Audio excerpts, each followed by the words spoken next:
बड़ी खबर के साथ बड़ी खबर यह है कि अमेरिका और ईरान में तनाव बरकरार है और ट्रंप की धमकी पर ईरान ने पलटवार कर दिया है और ईरान ने साफ तौर से कहा है कि अगर हमला हुआ तो हम उसका करारा जवाब देंगे। ईरान में खामेनेई के खिलाफ प्रदर्शन का दौर भी चल रहा है। खामेनेई के खिलाफ छात्रों का प्रदर्शन है, लेकिन इन सब के बीच ईरान और अमेरिका के बीच टकराव और तनाव बढ़ता जा रहा है। और इसी तनाव के बीच एक खबर यह आ रही है कि ट्रंप की धमकी के बाद खामेनेई ने भी पलटवार की बात कही है। उन्होंने कहा है कि अगर हमला हम पर हुआ तो हम करारा जवाब देंगे। तो ट्रंप की धमकी सामने आई, लेकिन इन सब के बीच खामेनेई ने कहा है कि अगर हमारे खिलाफ हमला होता है तो इसका करारा जवाब दिया जाएगा। वहीं दूसरी तरफ अमेरिका की तरफ से लगातार जो तैयारियां हैं वो चल रही हैं।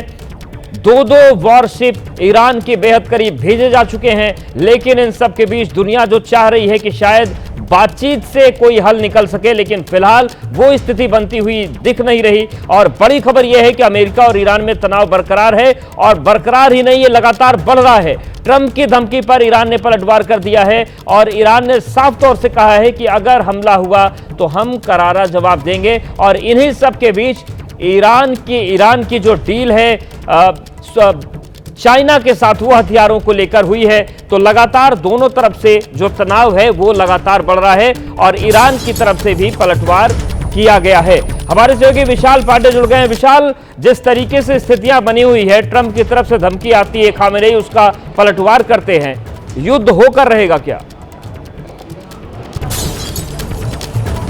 देखिए, बिल्कुल तनाव लगातार बना हुआ है और जिस तरह से अमेरिका की तरफ से ईरान को बार बार चेतावनी दी गई कि वो जो हालात है उसमें सुधार लाए, लोग जो प्रदर्शन कर रहे हैं उनके ऊपर कोई अत्याचार ना करे, किसी प्रकार से उनको मारा ना जाए, लेकिन इन सब के बावजूद भी ईरान में जो कुछ हुआ उसके बाद भी डोनाल्ड ट्रंप लगातार ईरान को चेतावनी देते रहे हैं। और बीते दिनों हमने देखा है कि किस तरह से अलग ट्रैक पर अमेरिका और ईरान के बीच अप्रत्यक्ष तौर पर बातचीत भी हुई तनाव कम करने को लेकर। हालांकि अब तक उसका कोई पुख्ता जो चीजें हैं, जो फॉर्मूला है वो सामने नहीं आ पाई है, लेकिन अब एक बार फिर ईरान की तरफ से अमेरिका को धमकी दी जा रही है। और जिस तरह से ईरान लगातार धमकियां दे रहा है उससे यह जरूर लगता है कि यह तनाव लगातार बढ़ता जा रहा है। हमने बीते दिनों देखा कि अमेरिका ने मिडिल ईस्ट में अपनी तैनाती ज्यादा बढ़ा दी है, अपने जो सैन्य पोत हैं उनकी तैनाती को बढ़ा दिया है, तो तनाव लगातार बना हुआ है। हमने यह भी देखा था कि अमेरिकन मीडिया के हवाले से कुछ खबर आई थी कि राष्ट्रपति ट्रंप को ईरान पर हमला करने की जो भी संभावित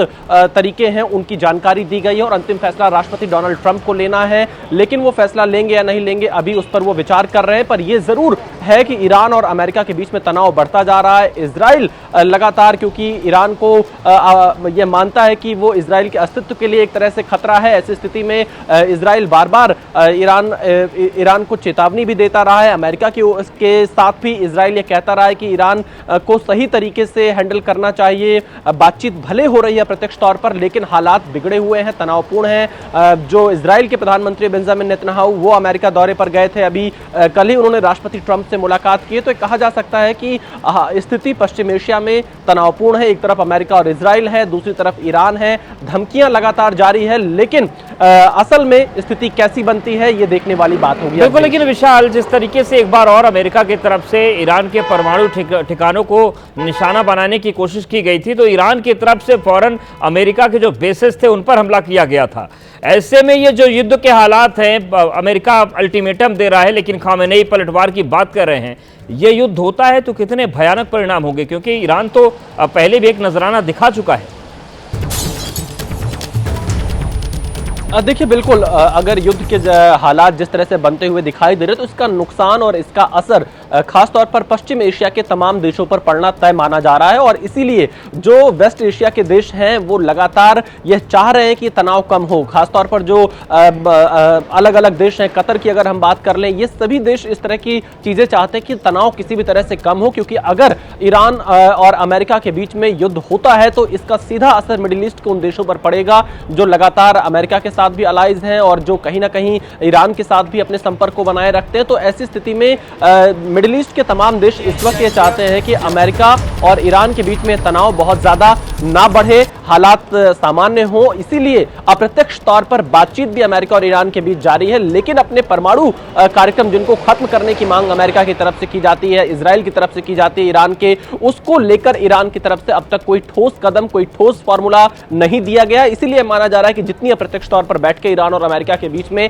बीते दिनों में हुई है वो सब फेल रही है। अब आगे चलकर क्या होता है, क्योंकि जिस तरह से राष्ट्रपति ट्रंप और अमेरिका ईरान पर हमले के तमाम जो संभावित तरीके हैं उन पर चर्चा कर चुके हैं, अंतिम फैसला राष्ट्रपति ट्रंप को लेना है। तो ऐसी स्थिति में नफा और नुकसान दोनों का आकलन अमेरिका जरूर कर रहा होगा, दूसरी तरफ ईरान भी अपने नफा नुकसान का आकलन कर रहा होगा। और यह कहा जा सकता है कि तनाव फिलहाल बना हुआ है, बढ़ता ही जा रहा है, कम होने की स्थिति फिलहाल नजर नहीं आ रही है। अब बिल्कुल विशाल, जो छात्रों का प्रदर्शन खामेनेई के खिलाफ चल रहा है, इंटरनेट सेवाएं बाधित की गई, दुनिया के बाहर ये तस्वीरें न जाएं, वो कोशिश की गई। छात्रों का प्रदर्शन आखिर खामेनेई और उनके सहयोगी क्यों नहीं थाम पा रहे हैं? नाराजगी किस बात को लेकर है? देखिए, हमने देखा था जो तमाम छात्र ईरान की सड़कों पर इकट्ठा हुए थे, शुरुआती तौर पर यह मुद्दा था कि जिस तरह से अमेरिकी डॉलर के मुकाबले जो ईरान की करेंसी है वो काफ़ी निचले स्तर पर पहुंच गई थी, जिसकी वजह से ईरान में महंगाई काफ़ी बढ़ गई थी। और उसके बाद धीरे धीरे ये जो प्रदर्शन था छात्रों का वो ईरान के अलग अलग शहरों में, अलग अलग इलाकों में बढ़ता चला गया। रिजीम चेंज की मांग की जाने लगी, लोकतंत्र की मांग की जाने लगी। जो प्रदर्शनकारी वहां पर मौजूद थे, और रजा पहलवी जो कि निष्कासित हैं, असाइलम ले रखा है जिन्होंने बाहर, वो लगातार प्रदर्शनकारियों से ये अपील कर रहे थे कि आखिरी मौका है, आप लोग सड़कों पर बने रहिए, वापस मत जाइए। तो कहीं ना कहीं जो तख्ता पलट की कोशिश ईरान में लगातार की जा रही है, उन सब के बीच में यह प्रदर्शन जो बीते दिनों हुआ उसने ईरान के शासन की चिंताएं जरूर बढ़ाई। हालांकि हमने देखा था कि उसे कंट्रोल करने की कोशिश भी ईरानी शासन की तरफ से की गई थी, बातचीत की पेशकश भी की गई थी। लेकिन अभी भी हालात ऐसे बने हुए हैं कि अंदर अंदर ईरान में लोगों में गुस्सा भी है, प्रदर्शन भी कर रहे हैं,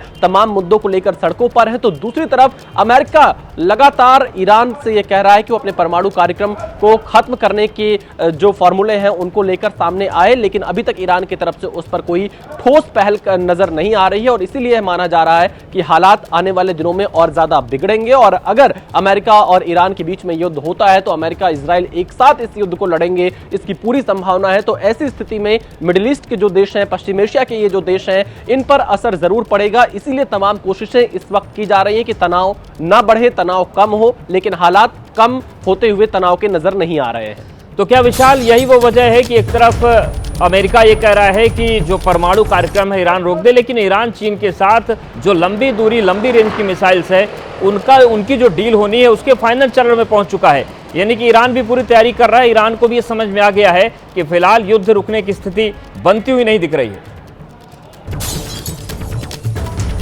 देखिए, जो हालात बने हुए हैं, हमने इससे पहले भी देखा था जब कुछ दिनों तक एक दूसरे के ऊपर हमले किए थे अमेरिका ने और ईरान ने, तो उसके बाद भी स्थितियां लगातार ईरान में बिगड़ती गई हैं। तो ऐसे हालात में ईरान एक संदेश देने की कोशिश कर रहा होगा कि उसकी भी तैयारियां ज़बरदस्त है, वो तमाम वो चीज़ें दिखाने की कोशिश कर रहा है कि वो पीछे नहीं हट रहा है। बार बार ईरान के जो सर्वोच्च नेता हैं उनकी तरफ से बयान दिया जाता है कि ईरान बिल्कुल भी पीछे नहीं हटेगा, वो पूरी तरह से मुकाबला करेगा। लेकिन ज़मीन पर हालात कुछ और होते हैं। जब लड़ाई होती है ऐसी स्थिति में नुकसान जरूर होता है, और उस नुकसान का आकलन यहां पर दोनों ही पक्षों की तरफ से जरूर किया जा रहा होगा युद्ध में जाने से पहले, क्योंकि बातचीत की कोशिश जरूर की जा रही है, प्रत्यक्ष तौर पर बातचीत हो रही है कि तनाव कम हो जाए, लेकिन हालात ऐसे नहीं बन रहे कि तनाव कम हो। लगातार एक दूसरे के खिलाफ जो बयानबाजी हो रही है उससे तो यही लगता है फिलहाल कि यह युद्ध की ओर बढ़ते हुए कदम है ईरान और अमेरिका के बीच में। और देखना यही होगा कि आखिरकार पश्चिम एशिया के देश क्या अमेरिका और ईरान के बीच में इस तनाव को कम कर पाएंगे या नहीं। फिलहाल हालात मुश्किल हैं और युद्ध के हालात ज्यादा बने हुए नजर आ रहे हैं। बहुत धन्यवाद विशाल आपका जानकारी के लिए। आप नजरें बनाए रखिएगा, आपसे अपडेट्स लेते रहेंगे। तो ये पूरी तस्वीर जो बन रही है, 19 फरवरी को अमेरिकी राष्ट्रपति डोनाल्ड ट्रंप ने ईरान को 10 से 15 दिन का अल्टीमेटम दिया था और कहा था कि या तो न्यूक्लियर डील होगी या फिर युद्ध होगा। लेकिन अब ट्रंप के अल्टीमेटम की डेडलाइन रीसेट हो गई है और अब ट्रंप ने आखिरी अल्टीमेटम दे दिया है। ईरान को चेतावनी दी है कि 36 घंटे में डील करो या फिर युद्ध करो। अब ईरान के पास फैसला लेने के लिए सिर्फ 36 घंटे का वक्त बाकी है।